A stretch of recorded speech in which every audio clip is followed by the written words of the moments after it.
अरे कौशल्या, दरवाजा खोल, बुलावा देने आई हूँ। अरे आई आई।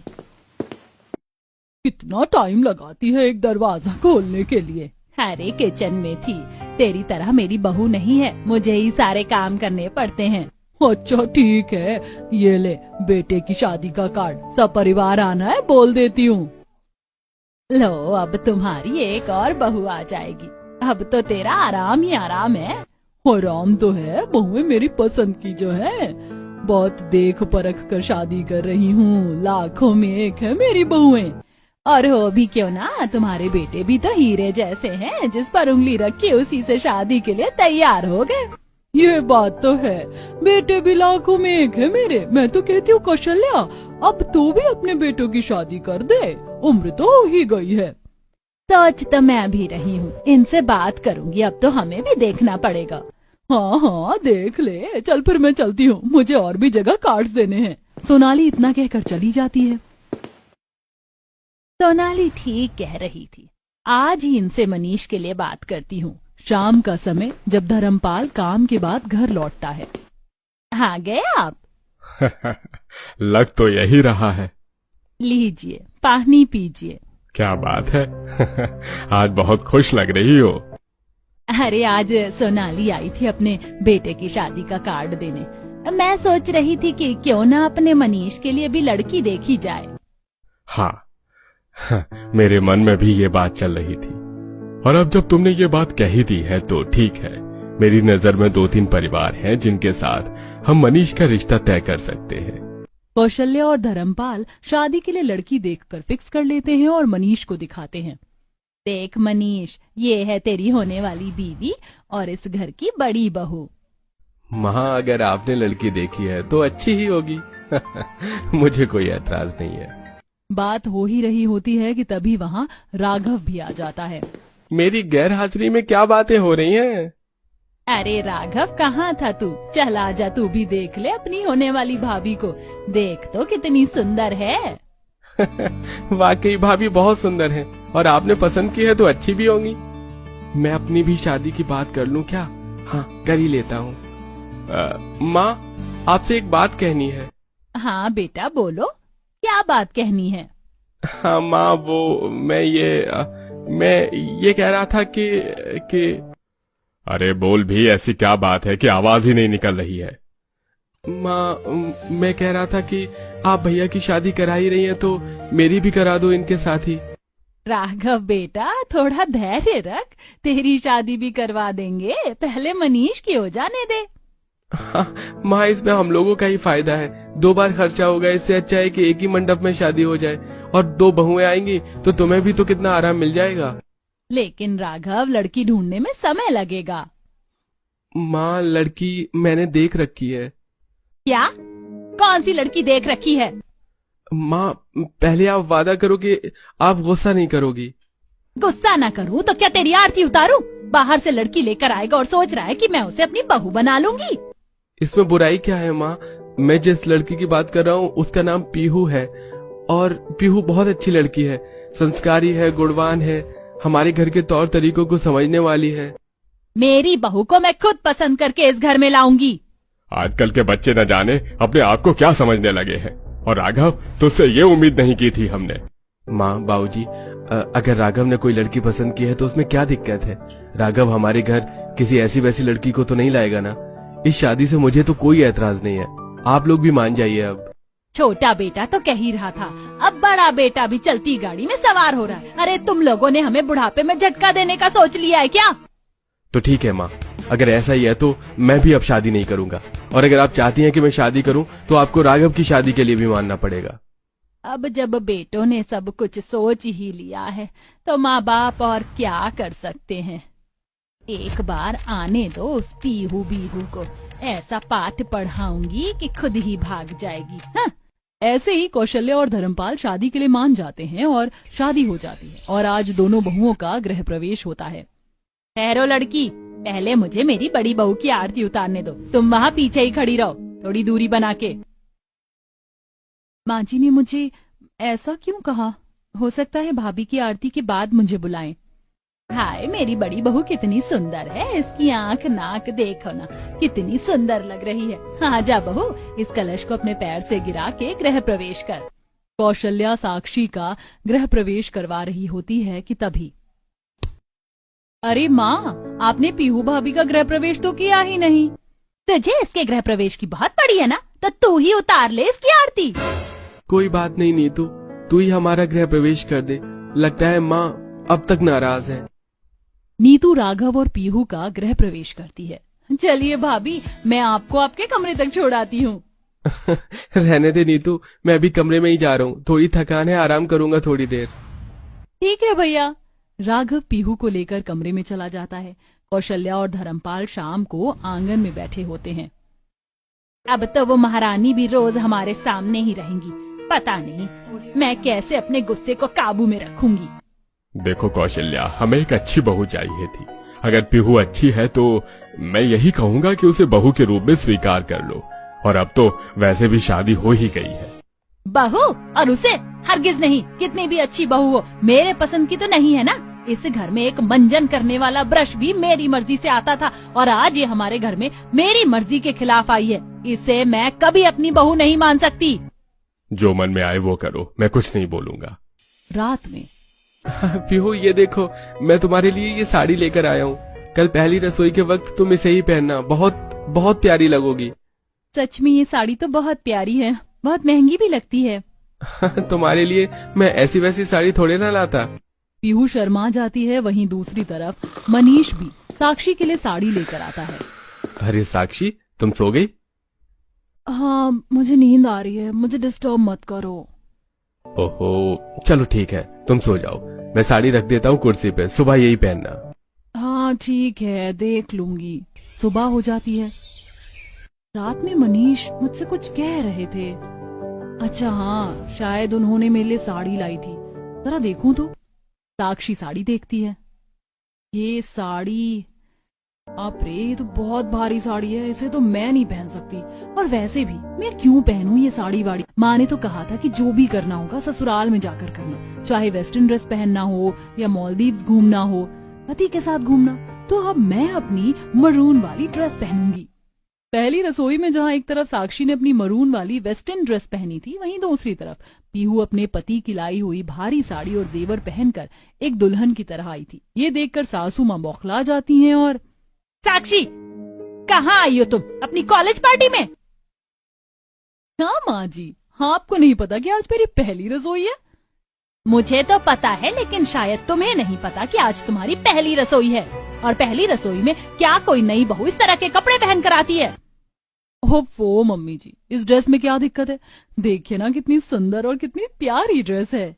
इतने में ही मनीष वहाँ आ जाता है। आ गए मेरे लाल, तुम्हारी अकल भैंस चराने गई है। बहू को ऐसे कपड़े क्यों दिलवाए तुमने? क्या बात कर रही हो माँ? मैंने साक्षी को ये कपड़े नहीं दिलवाए। मैंने तो साक्षी को साड़ी दी थी। साक्षी, तुमने देखी नहीं क्या? देखी थी ना, लेकिन उतनी भारी साड़ी मैं नहीं पहन सकती। और वैसे भी मेरा ससुराल है, यहाँ मैं जो चाहूँ वो करूँ। अचानक कौशल्या पीहू को देखती है, जो एकदम संस्कारी बहू की तरह तैयार होकर आई होती है। साक्षी, तुम जरा इधर आओ। सुनो साक्षी, तुम्हें मैं अपने इस घर में अपनी पसंद से लेकर आई हूँ। अगर अपनी इज्जत बचाए रखना चाहती हो तो चुपचाप जाकर मनीष की दी हुई साड़ी पहन कर आ जाओ। लेकिन मम्मी जी। लेकिन वेकिन कुछ नहीं, चुपचाप जाओ और साड़ी पहन कर आओ। साक्षी जाती है और मनीष की दी हुई साड़ी और जेवर पहन लेती है और किचन में पहली रसोई के लिए आती है। अरे वाह, देखा नीतू, अब लग रही है ना मेरी बड़ी बहू मेरी पसंद से लाई हुई बहू। कितनी सुंदर लग रही है, किसी की बुरी नजर ना लगे। चल बहू, अब कुछ बढ़िया सा बना के अपनी पहली रसोई की रस्म पूरी कर। हम बाहर ही तेरा इंतजार कर रहे हैं। इतना बोल के कौशल्या वहाँ से चली जाती है। मम्मी जी ने मुझसे क्यों कुछ नहीं कहा? मैं मम्मी जी की पसंद की नहीं हूँ, शायद इसीलिए मम्मी जी मुझसे बहुत नाराज हैं। पीहू भाभी, आप भी अपनी पहली रसोई की रस्म कर लीजिए, मैं भी बाहर जा रही हूँ। पीहू और साक्षी अपनी अपनी पहली रसोई की रस्म में लग जाती हैं। पीहू गांव से थी, इसलिए उसको खाना बनाने में कोई दिक्कत नहीं हो रही थी। वहीं दूसरी तरफ साक्षी से सब्जी, खीर, पूड़ी सब कुछ जल गया था। समय न होने की वजह से साक्षी वही जला हुआ खाना अपनी पहली रसोई में परोस देती है। बड़ी बहू, ये क्या बनाया है तुमने? सारा खाना तो जला हुआ है। पापा जी, मैंने भी खाना बनाया है, आप ये खाना खाकर देखिए। मैं अपनी पसंद से लाई हुई बहू से बात कर रहा हूँ। पीहू भाभी, आप मुझे खाना परोस दो, मैं खा लूंगी। नीतू पीहू का परोसा हुआ खाना खाती है। आहा भाभी, सच में क्या लजीज खाना बनाया आपने। आपने तो दिल ही खुश कर दिया। अच्छा, अब बस कर। बड़ी बहू, कोई बात नहीं, आज तेरी पहली रसोई थी। पहली रसोई में अक्सर ऐसा होता है। अब तू थोड़ी ना गांव की है। सच में मम्मी जी, आप मुझसे गुस्सा नहीं है? अरे बेटा, इसमें गुस्से की क्या बात है। तू हमारी बहू है, कोई शेफ नहीं जो तुझसे खाना बनवाएंगे। मैं दूसरा खाना लेकर आती हूँ।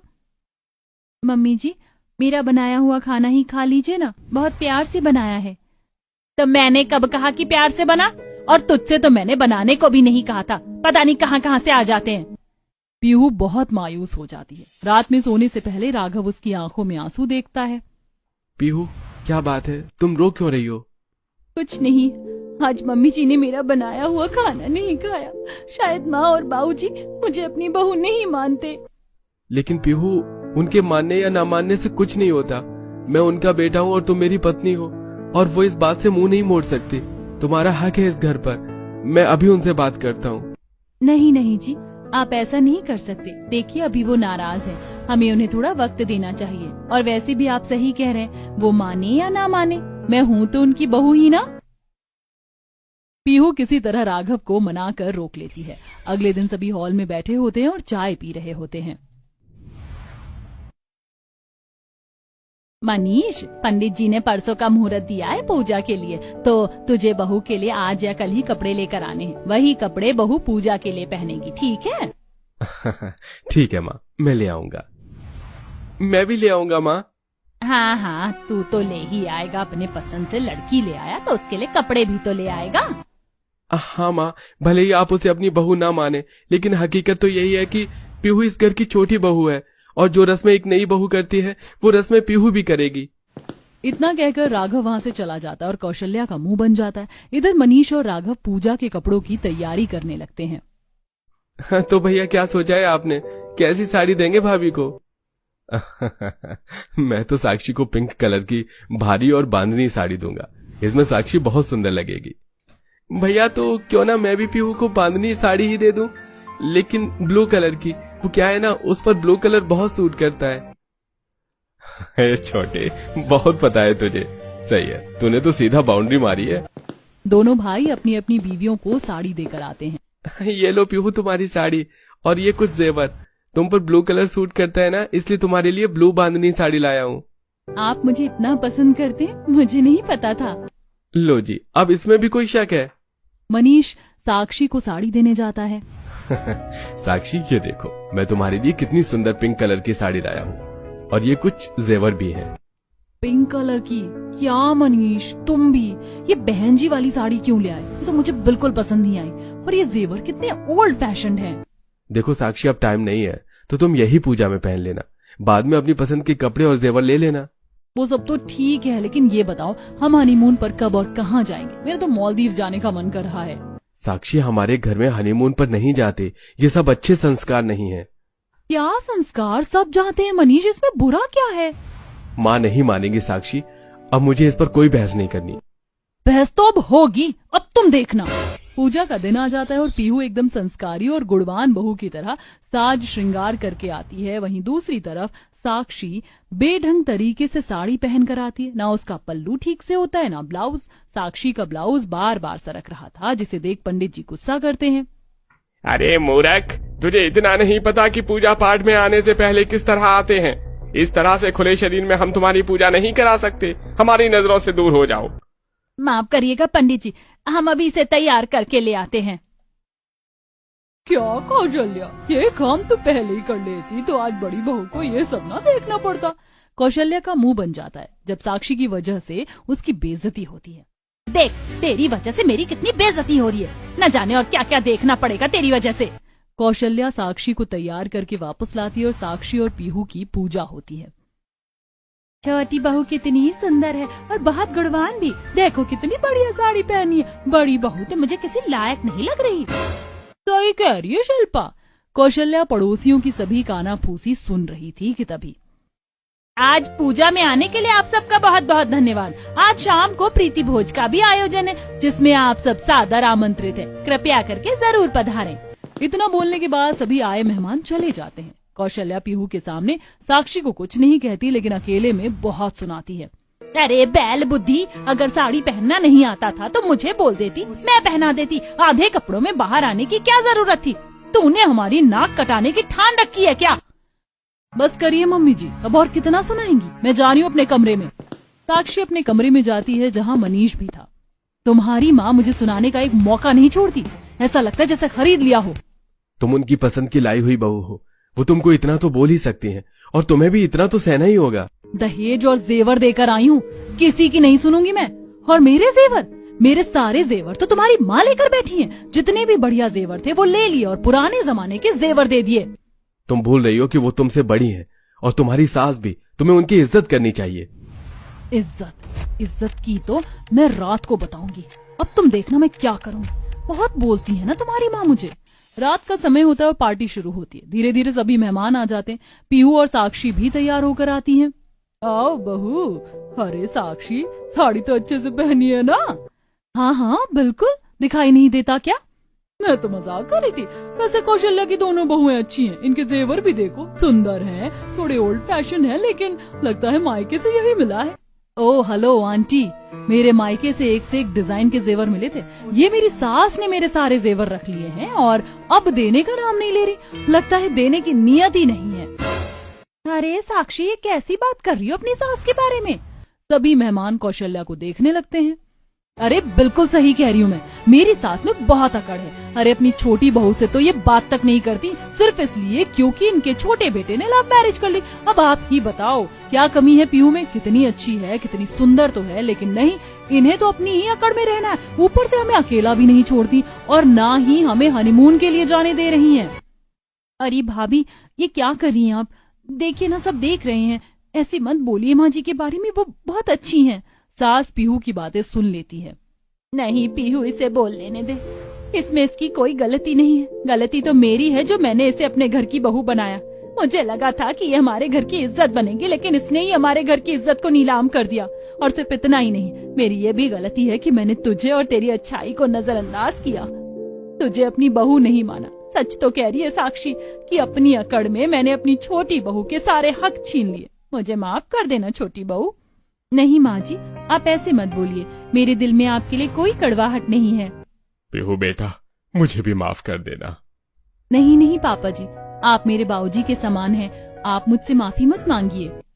साक्षी, मेरी माँ से माफी मांगो अभी, वरना मैं अभी इसी वक्त तुम्हें तुम्हारे मायके छोड़ाऊंगा। नहीं नहीं साक्षी, ऐसा नहीं होना चाहिए।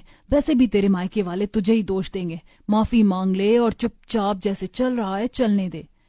माँ जी मुझे माफ कर दीजिए, मुझसे पाप हो गया। अनजाने में मुझसे जो भूल हुई उसके लिए मैं बहुत शर्मिंदा हूँ। माफ कर दीजिए माँ जी। बहू माफी मांग रही है कौशल्या, अब माफ भी कर दे। हाँ कौशल्या, ठीक है, मैंने माफ किया, लेकिन सिर्फ अपने परिवार के लिए। आइंदा ध्यान रहे। जी माँ जी, मैं ध्यान रखूंगी। और इस तरह से घर में सारा माहौल ठीक हो जाता है।